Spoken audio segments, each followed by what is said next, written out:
Hey, what's up, y'all? This is Rodney, and I'm back, and I wanted to give my recap of Keeping Up with the Kardashians, the final curtain, part 1. All right, so, I know that people, we have a love-hate relationship with the Kardashians. I like the Kardashians' hustle. However, I, completely realize and agree with and understand that the Kardashians, are not, their hands are not clean when it comes to some things, right? Whether it's defending racist, whether it's cultural appropriation. So we know what the Kardashians have done. However, I was interested in watching the series finale of their show on E, even though I guess it's coming back on Hulu. I don't know how that's going to, I don't know. And I actually thought the reunion was good, so I wanted to talk about it. All right, so Kris is nervous. Supposedly, they don't know the questions that Andy is going to ask, right? So I guess because Kris doesn't really have any control over what exactly may happen, I think that's probably why she was nervous. Everybody actually looks great. Everybody actually looks different. Everybody actually has a different face. When I tell y'all about the only two that really low-key look the same, it's Kourtney and Kendall. But I think Kendall got some work done to her lips. I'm not for sure. But they actually look pretty much the same. Baby. Kim was about 2 shades lighter than me. Kim's face done changed too. When you look at Kim's face compared to season 1, season 2, baby, Kim's face done changed. Baby, Kris' face damn sure done changed. Khloe face done damn, baby, and Kylie looked the same age as Kim. I don't care what nobody saying. Kim is 40. Kylie is what, 22? Y'all can take that as good as bad. I don't know. Everybody look good, but everybody look different. I'm gonna tell y'all who bad though, even though she look different. That Kris, let me tell you, Kris Jenner is damn near 70 years old, and Kris shit on all them bitches. Kris is damn near 70 years old. And Kris really is fly. Kris is gorgeous. I mean, she paid for it. She ought to be. Anyways, all right. So, Kourtney wanted the show to end the most towards the end. I think we all pretty much saw that. Kourtney was pretty much over it. Kourtney has this, I'm not going to say has this thing, but Kourtney is very serious when it comes to being with her kids, making sure, I guess, her kids are always first, even though I think that the majority of people who have seen some of Keeping Up with the Kardashians or every season of Keeping Up with the Kardashians will say that Kourtney does a piss poor job at disciplining her kids and also having structure in her house when it comes to her kids. Not to say that Kourtney is a horrible mama, but I think that Kourtney pretty much lets those kids do it. Kourtney is the type of mama that believes that the kids, whatever they do, is just a form of expression. So if my kids slap me in my face, it's because, that's a form of expression. They're expressing themselves. That's what Kourtney gives me. Anyways, some of the things they said they miss pre-fame is basically like something as simple as going to the grocery store. Khloe doesn't like that there's so much paparazzi now. Kim said that back in the day, she used to not call the paparazzi, which she probably didn't. But I've heard stories of Kris. But I think a lot of celebrities do this. I think Matthew Knowles used to do it too. I think that the managers would definitely call the paparazzi to let them know that, hey, Kim is going to be here at 3:30. Or Kim is going to be here at 5:30. Or Khloe's going to be here. But Kim said she never called the paparazzi, but she always knew where they were because Kim wanted to be famous. So whenever she knew the spots that the paparazzi were going to be at, she would make it her business. She would make it her business to make sure that she would be there. So if she had to lie and say, I forgot my glasses at a restaurant and she hadn't even been there, or if she had to go inside of a restaurant just to buy some bread or something, she was going to do it to make sure that she was spotted by the paparazzi. I think that Kim is well aware that the show would have not been successful without the boost of that sex tape. I also want to add this part though. I think that a lot of people will say that Kim wouldn't be anything without Ray J. When the truth of the matter is, I think that if Kim would have did that sex tape with pretty much anybody, it probably would have had the same reaction. Ray J can't even do nothing for his own career. I ain't gonna say, because Ray J is successful in the area that he's in. But I don't think that Ray J played a major part. I think that she could have did a sex tape with Reggie Bush and it would have got the same reaction. She definitely regret. I will say this much. I do hate the fact that people still bring up that sex tape. Like, do y'all know that if Kim's, I'm sure that if Kim probably still makes money off that sex tape, if Kim stopped making money off that sex tape, if she makes money off that sex tape, do you really think it would make a difference in Kim's financial situation? Probably not. So I don't like the fact that people still try and throw that sex tape up like it really makes a difference in Kim's. Even though I do agree with Kim that the sex tape helped push the show, Anyways, so she does regret the sex tape because she thinks about now having to one day explain to her kids about the sex tape. The whole famous for being famous line. I'm going to be honest with y'all. I never understood that. I never got it. I still don't get it to this day. I'm with Chris. I think that's something that somebody said and it just stuck. I don't get the whole you're famous for being famous. I really don't even like the fact that some people believe that only a select, you should be famous for doing this. Like, I don't know. I just don't like the fact that people believe that. I just don't like the fact that people said that they're famous for being famous. It's not that I didn't like it. I didn't understand it. I still don't understand it. You're famous for being famous. What? Okay.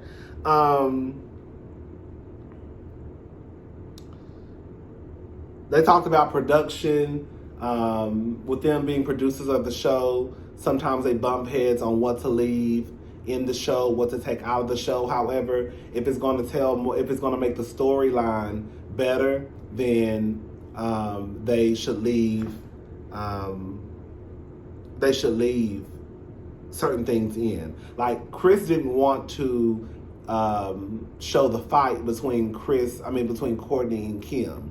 However, they felt like it was best for the show to kind of like leave it in. Basically, Andy said, I don't even want to talk about them right now. I'm going to talk about them in my Real Housewives of Atlanta video. The devil works hard, but Kris Jenner works harder. Chris, who's the hardest person out of the girls? Who's the hardest and the easiest to work with? She said that Kendall is the easiest to work with. She said Kourtney is the most difficult. You know what I think about Kourtney? I will give Kourtney this much. I don't think Kourtney is motivated by money. I think that's Kim. I think that's definitely Chris. And I think that's somewhat Chloe too. And Kendall. And Kylie.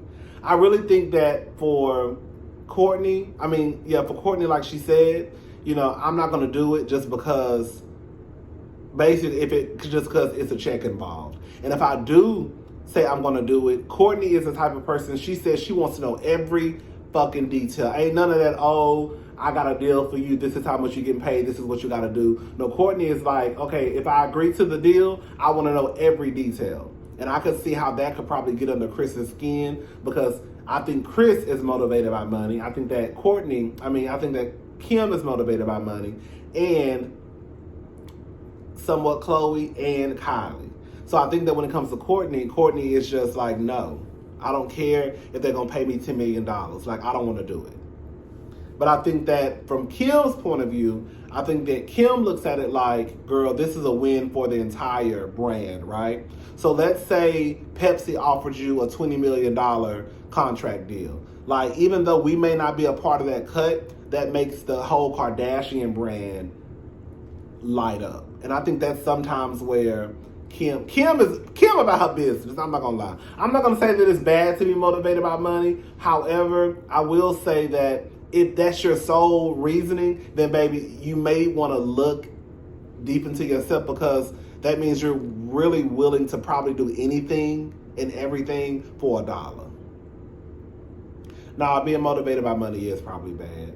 No, that's probably bad. Yeah, because if that's your sole purpose in life, like that means you have no integrity, you have no morals, you have no ethics, like nothing. So anyways, Chris takes 10% of each deal. I mean, she's a manager. I don't think that nothing's wrong with that. Does Chris have a favorite? Kourtney, Khloe said that they basically started saying that because at first, Kim was the one who would get the deals, and Kourtney and Khloe were kind of like left in the back. So they used to say that to piss Chris off. However, whoever bringing in the most money at the time, that's Chris's favorite. Which I won't say that. I won't say that maybe. I won't say that that's probably her favorite, but I will say that's probably who she gives the most attention to. Because, girl, if Kylie is about to strike this big deal, then yes, my attention is going to be on Kylie. Or if Khloe is about to strike this big deal, then yes, my attention is going to be on Khloe. Kylie obsessed with her lips. She kissed somebody and they basically told her she had small lips, and that kind of made her insecure. And then she came out with the whole lip kit, which I think was bullshit. Let me tell y'all something. I saw people actually hyping Kylie up about that lip kit, and I don't know the full ins and out of that whole lip kit situation, but I felt like that's what I'm talking about, people who are motivated by money. Because Kylie, your ass is around her getting your whole goddamn lips plumped up, bitch. But then you got the nerve to come out here and sell a lip kit. Had these girls and some of these boys thinking that, girl, if you throw some lip gloss on your lips gonna look like mine. But you left out the ingredient of, girl, I went to Dr. 90210 and got some Fix-A-Flat in my goddamn lips. I said I never liked that business move. Even though, girl, Kylie made buku money off of it. I saw a lot of actually makeup artists saying that they agreed with Kylie, like, girl, I'm not mad at Kylie hustle. And then the lip kit came out to be like, I think, a fucking mess. So basically, Kylie saw the attention that her lips were getting. She decided to throw this lip kit together and have the girls thinking that if you put this lip gloss on or do whatever you do with this lip kit, your lips gonna look like mine. No, bitch, your lips gonna look like mine if you go to the doctor. Anyways, Kim. They talked about Kim. When I say baby, Kim is a bitch. Kim done said some of the rawest shit to these bitches. Remember when Kim told Kourtney, I wouldn't buy her a pair of fucking shoes. I bought her career. Girl. Now, I will say this much. I like the fact that Kim is well aware that the show would not be what it is if it wasn't for her family. I think that sometimes a lot of us think that we're more interesting than what we are. I do believe that. I think that people think that like Nene Leakes. Like Nene, I think that a lot of us think that we're more interesting than what we are. And I think that Kim realized early on that, girl, I'm really not that interesting by myself. So I need to bring my entire family into this to get this show off the ground, right? And I think that's the truth. Girl, I think I would be the same way. I'm really not that interesting, girl. As much as we might cut up and kiki in 20 minutes on this video, but in real life, girl, I'm really just sitting in my apartment. Now, girl, once I bring my entire family into the fold, then that's when the shit gonna get started, right? And I think that's where Kim knew, like, okay, girl, this is what we're gonna have to do in order to make this successful. And I think that says a lot when you can look outside of yourself and not think that you're this big bona fide star. I think there are only a few people in this world, and I do believe this, I think there are only a few people in this world that may be that interesting to the point where, girl, we would just want to look at them 24/7 because they have so much going on. Other than that, I think that it will take a team. It's a reason why, these shows is usually it may be based on Candy, but girl, Candy gonna bring in her mama, Common, you know what I'm saying? Todd, Riley, you see? The Ainies. So yeah, girl, I might this might be Candy Coated Productions, but I also know the girl, in order to make this work, I need to bring in my mama, my husband, my aunts. You see what I'm saying? Anyways, she talked about Paris Hilton putting her on, and she would never take away from the fact that Paris Hilton was the one who pretty much, you know, put her on the map. Would she stop being sexy when she becomes a lawyer? She basically said no. She did say that once she gets older, once her kids start to get older, and she of course starts to get older too, she said she may start to pull back on being so sexy because she knows that she doesn't want to embarrass her kids, you know, being the sexy mama on you know, Instagram. Chris Humphries, when I say Chris Humphries was so fine to me, but Chris Humphries, she said that basically she could have handled that situation completely different. She treated him horribly. She said she ran into him one day at a restaurant. She said she had North on her hip and she was pregnant with Saint. And I think he was with his teammates. And she said everybody spoke to her. And Chris basically looked at her like, bitch, don't say shit to me. She said Chris is very much, I guess, a religious person. So when they got married, Chris, even though Kim knew in the back of her head, basically, like, Kim got married because she felt like she didn't want to look like a loser in front of people. Like, girl, we already here. I have to get married. And then on top of that, girl, she felt also kind of motivated by the TV show too. Like, girl, I have to do this because they already paid. I'm already here, so let's just get married. Even though she knew in the back of her head, like, she didn't really want to marry him. She says that after the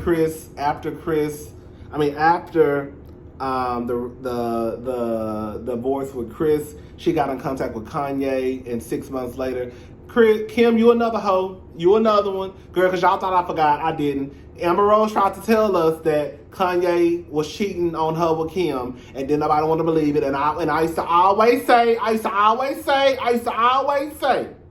the girl, we ain't caught Amber Rose in a lie yet. I'm putting my money on Amber. I used to always say that. Not to say that Amber Rose don't lie, because everybody tell a lie every now and again, right? But I was saying that, girl, I ain't caught Amber in a lie yet. So if Amber said that Kim was fucking around with Kanye, Kim was fucking around with Kanye.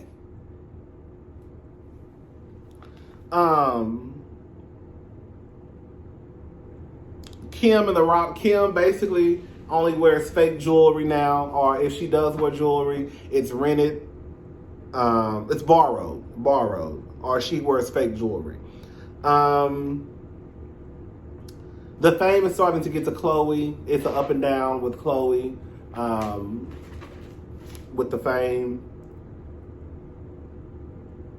Khloe feels as though she carried the season towards the end. I will say this much, because I do think that Kourtney, because I remember one time I did say, Kourtney, you ain't doing shit, but one of y'all did remind me that Kourtney actually did put a lot of her business out on the show. However, this is how I look at that too. Even if you carry seasons, I don't know, say you carry seasons 8 through 14, that don't mean you get to stop working. Like, I get it that you did what you were supposed to do. Like, it's kind of like if you get employee of the month 3 months, or if you're the top seller, then all of a sudden you think that you ain't got to do nothing no more because I was top seller the last 3 years. Yeah, you were top seller the last 3 years, but guess what, bitch? I still need you to still sell, right? And I think that's where probably Kourtney was coming from. Like, girl, I done already paid my dues. Like, I'm done. Like, one of y'all other bitches can have it. I done already put all my business out there with Scott. I'm over it. I'm done. Y'all can have it now. And I get that to a certain extent, but girl, do you want to get paid?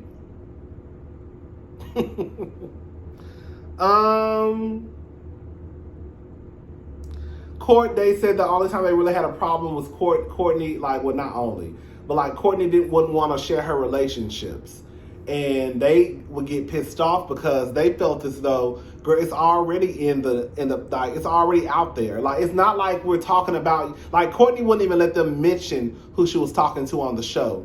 And Khloe's whole thing was, girl, it's already out there. Like, they're already talking about it. It's already on the blogs. The pictures are already around. So why can't we talk about who you're dating if it's already out there? And they felt like that would make the show fake because we have this going on, but we're not allowed. Everybody knows what's going on, but girl, you don't want to talk about it on the show.